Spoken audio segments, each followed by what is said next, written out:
Hi everybody, welcome to OC Avery for episode 2 of Breeding British Birds, the series where we document the weekly progress of breeding native birds for you to enjoy and hopefully learn from. So in this week's episode, we've got canaries causing problems, we've got hybrid excitement, and we've got progress from the native birds.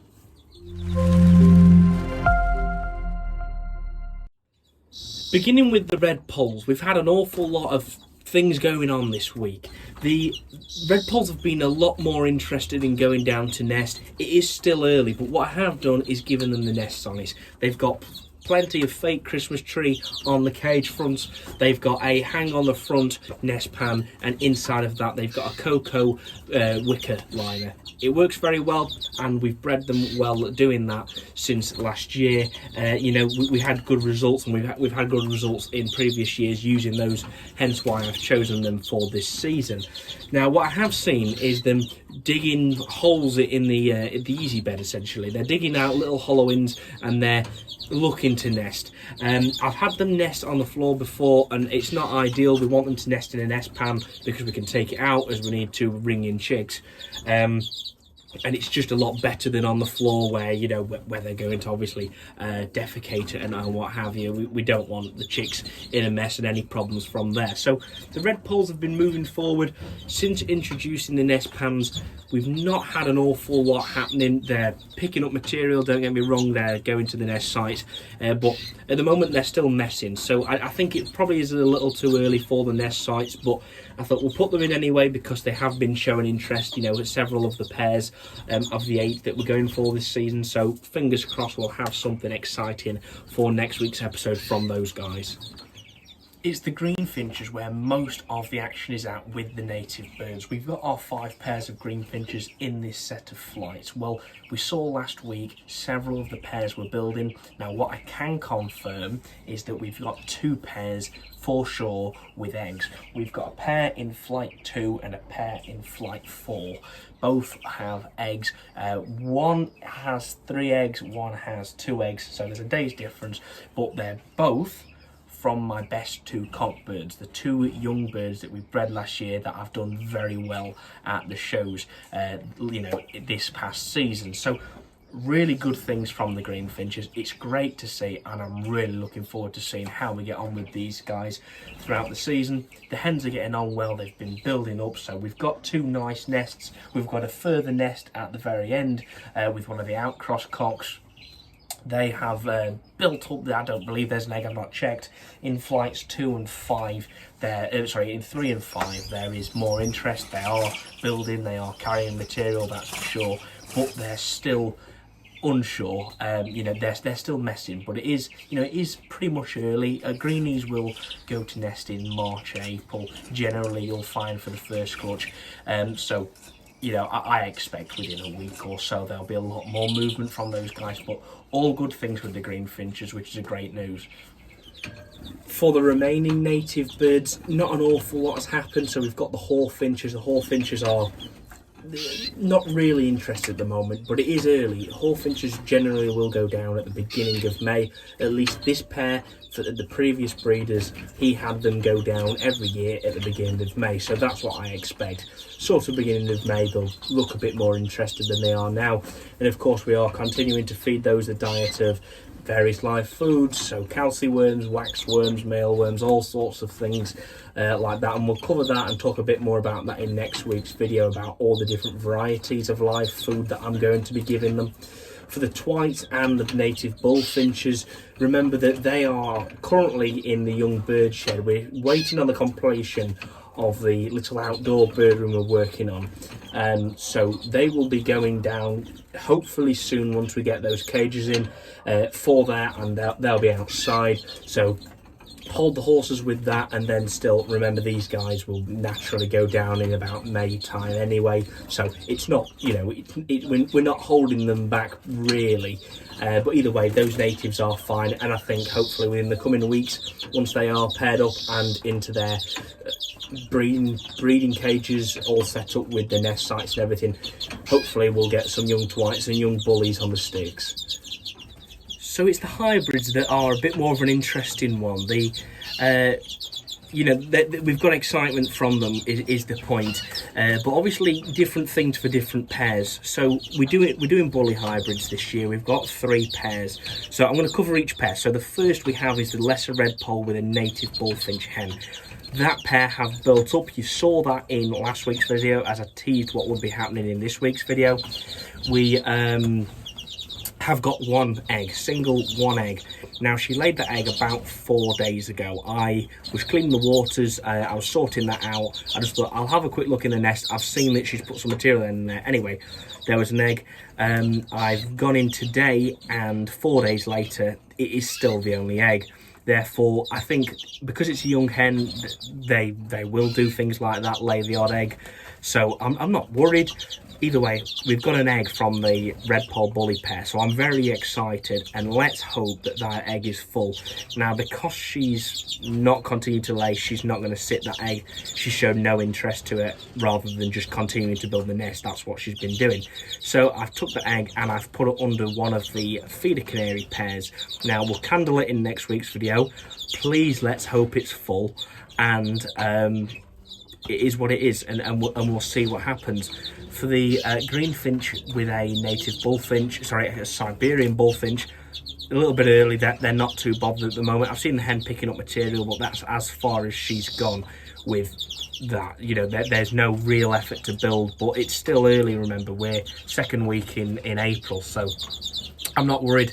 And all going well, hopefully we will have some some exciting news from those guys soon. The Norwich Bullfinch pair have been interesting. The Norwich I've seen sat an awful lot in the nest pan. Now, I would have been worried thinking that's got to be a hen, but it proved last year for the previous breeders, and it's been singing. I think it's just a bit of a bird like that, where it will just spend a bit more time in the nest pan. And for the native bully hen it's not bothered nesting at the moment. But you know what? Again, still early, and I think give it until the start of May. The Norwich will be in far better condition, and hopefully we'll have some exciting news from that hybrid pair as well. So everyone, keep your fingers crossed. Let's hope for some hybrids this season. So it's with the Canaries where most of the activity has been over the past week. Of course, last week we saw that most of the pairs were building, and I can confirm that most of them now have built up and have laid. So just to begin with, we'll go through each pair. The Portuguese Harlequin pair at the top, they're building, they've not laid yet. The pair below, she is sat on 4 eggs. Now, again, she's only been sat 2 or 3 days. I haven't candled them. We'll candle them in next week's video. The hen below, that is a yellow dimorphic pair. That pair have built a nest. They've laid 4 eggs, and what I have done is actually swap them out with a pair from some eggs from the yellow agate opals. A pair of the yellow agate opals, they nested on the floor in the other bird room. They've laid eggs, so I've decided, because they're more valuable to me and in money wise as well, I just decided that I want to make sure we get some of these yellow agate opals, so I've put some of those eggs underneath them. So they've got 5 yellow agate opal eggs. Fingers crossed we'll get some, and they're hopefully full. Below that pair were a pair of yellow dimorphics. Now, this is where problems arise, and this is why I said Canaries causing trouble. The pair built a nest, they've laid 3 eggs. I've put the 3 eggs underneath them, and I've also put 2 eggs underneath them from the crossbred feeder pair. Now, what's happened is the crossbred feeder pair laid 2 eggs, that was it. She didn't bother sitting, so I thought, right, we'll not waste her, let her go again, because we'll need her for the Norwich anyway, or some other maybe hybrids or something. So we've put the eggs under that. So this yellow dimorphic hen had 5 eggs. She sat on those eggs for 2 days. I came in yesterday morning and she was sat there having scrambled egg for breakfast. All 5 eggs had been broken open. She was sat there eating them. So we've got an egg eating hen. Now, it is an over-year bird I brought in. Clearly that's why it was for sale, but it happens, and there's not always an awful lot you can do about it. There's various methods to control it. It's not something I'm going to go into in this video, and it's not something I have had a lot of experience with. Either way, she didn't bother with the pot eggs. She wasn't bothered at all pecking those, but she likes real eggs. So anyway, that pair, no good. We can't have feeders costing us eggs like that. We can't have them with young British, young hybrids, anything that they could potentially cause harm to. So that pair have gone, I've put them in the shed, and we've swapped them out for a pair of yellow agate opals, the pair that actually laid us the eggs, because I know that pair's in condition. And I also know that that pair don't eat their eggs because they've been sat on them a few days. So we're absolutely fine, we're safe. I hope, fingers crossed, touch wood, and all going well, we should hopefully have some, more positive news from that pair. The crossbred feeders I already mentioned, they built up, they laid 2 eggs, and they didn't bother sitting because she'd only laid 2 eggs. So that's those guys sort of written off just for this week. I've took the nest out, and I've took all the material out, put it back in for them, and they're rebuilding. The pair of Irish, they have built up, just yet to lay, and the pair of Razzers have laid 3 eggs of their own. I've set them, and they have been sat about 3 days now. And also under that pair, I put the Redpoll bully egg. Hopefully that egg will be full, and if it is, we will either leave it with that pair or put it under another pair where the eggs are going to hatch around the same time. Either way, I know that egg's safe under the Razzer. She's been sat on it for about 12 hours now. All going well. Let's just hope it is. Please, everyone, keep your fingers crossed. We might have a Redpoll bully on the way, please. So it was mentioned to me this week about how do you condition your birds and how do you keep your birds in condition in the breeding season, because obviously once we hit the breeding season, we've paired the birds up so they're no longer separate in sexes. We never got cocks and hens separate, we've got them together, we've got nest sites in. What you don't want to do is pair your birds up, they're in good condition, and then they drop out of condition because you stop doing whatever you were doing to bring them into condition. Now obviously the main factor which brings birds into condition is light. Daylight is massive, it really helps, and that's why I've found that having birds in this little section of this bird room is really good, and especially for those more difficult to breed pairs, I do think it really does make a difference and it helps. But obviously the main thing is with that light is the light hours. Light hours massively massively influence the birds during the breeding season. They know it's time to breed when the lights increase over a certain time, and then they know it's time to molt when the light hours start to decrease and then darken off. That's what signals to the birds biologically whether it's breeding or whether it's molt or whether it's time to build up conditions. So of course what I'm doing throughout this whole period is we're gradually increasing light by about 15 minutes per week. I am obviously always following the natural daylight cycles with my lights. What I do is I enhance the natural light not to take place of it. So we've got LED strip lights in here. I've actually just replaced them this week because the other ones were getting a little bit tired. So we've done that, and again, it's just enhancing natural light with me having these artificial lights. That's all it does. I'm not increasing light hours or anything like that because I find it just makes a bit of a mess for the birds. If you have a power cut, there's a problem. If lights break, there's a problem. Anything like that. So many factors could cause problems. But that's what I go by. You don't have to, but I find it works for me. So I'm happy with it. So that's one of the things. And then there's also, of course, continuing your nutrition. So giving them germinated seeds, giving them egg food, giving them conditioning seeds, all sorts of things like that. So make sure you do continue to give them those conditioning supplements as well. What I'm also doing in the waters is about 3 days per week is a multivitamin or a conditioning vitamin and a calcium supplement. That really helps, especially with the egg laying hens. You need to make sure they've got that calcium source, whether that be cuttlefish, whether that be crushed eggshell in their food, whether that be grit, whether that be a liquid calcium supplement in the water.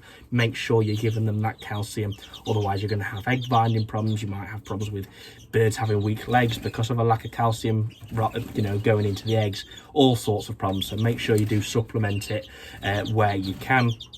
And then also there's always the hygiene. So what I do every week is, with most of the birds anyway, some aren't that messy, but it's taking out our perches. I'm getting a scraper, I'm scraping the perches down, removing any feces off of them, anything that's not very nice, cleaning them down, and then I'm getting a clean and clear check mite spray.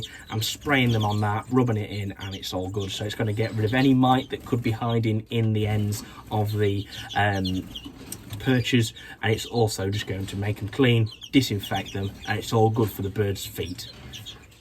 Remember, with the breeding season on way, you need to make sure you make notes of when your eggs are laid, when you've set eggs, who's laid those eggs, so you don't mix your eggs up. You don't know which pairs laid what, you don't know what's related. So I've got my whiteboard here, I've wrote down everything on there, so cage numbers, sort of breed species, and then when the eggs were laid and when the eggs were set. Just a little place for me to jot down notes. And then I've always got my hard copy as well, which is in my folder. So I have my breeding sort of records here. Just a quick bit of information on my breeding records. We have the year, so I know which year these birds were bred. We have the species, also can be breed. Cage number, so I know which pair it is.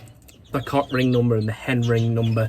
I have the cock mutation, the hen mutation. Now, obviously that doesn't apply for some, but it's helpful, especially when you're doing the Redpolls. I know which pairs I've got automatically. I know if it's a cinnamon cock to a cobalt hen, I know which pair it is. But it also means that I can work out mutations there just at a glance, working out what youngsters will be what. And I know that, for example, if we've got a cinnamon cock to a normal hen, we're going to get every cinnamon in that nest is going to be a guaranteed hen. Then we have egg number, the date it was laid, the date it was set, the date the egg hatched, so I know the age of the birds, the ring number of that bird, so I have a specific one and I know which rings have gone where, the mutation of that bird obviously just helps for visually identifying it and whether it's a cock or hen, because you can obviously visually sex them from basically hatching if they're a sex-linked mutation. So that's just a bit of information on my breeding records as well. Hopefully you find that useful and you can use that in your bird room if you are a viewer of the channel who does keep birds and breeds them like I do. Anyway guys, that covers us for this week's video. I hope you have found it enjoyable and you have found a few tips along the way which are useful for you. Hopefully, you know, we'll have some more excitement coming over the next few weeks. I'm sure we will. There's always something going on with the native birds and the canaries. And, you know, next week we will find out if we have a Redpoll bully on the way, and we'll also find out if those canary eggs are full, and we'll possibly have a look at the greenie eggs as well, and we'll see if they're full. So all fingers crossed for next week. It's the first week of obviously a lot more going on in the bird room next week with all of those different things. So hopefully it all goes well, and I look forward to filming that for you guys, and hopefully you will enjoy that one just as much as you've hopefully enjoyed this one. So if you'd like to follow along with the series of breeding British birds and all my other videos, please do subscribe down below. And also, if you have enjoyed the video, smash a like on it and hit the notification bell so you don't miss any more of my future content. Thank you very much for watching, everybody, and I'll see you in the next one.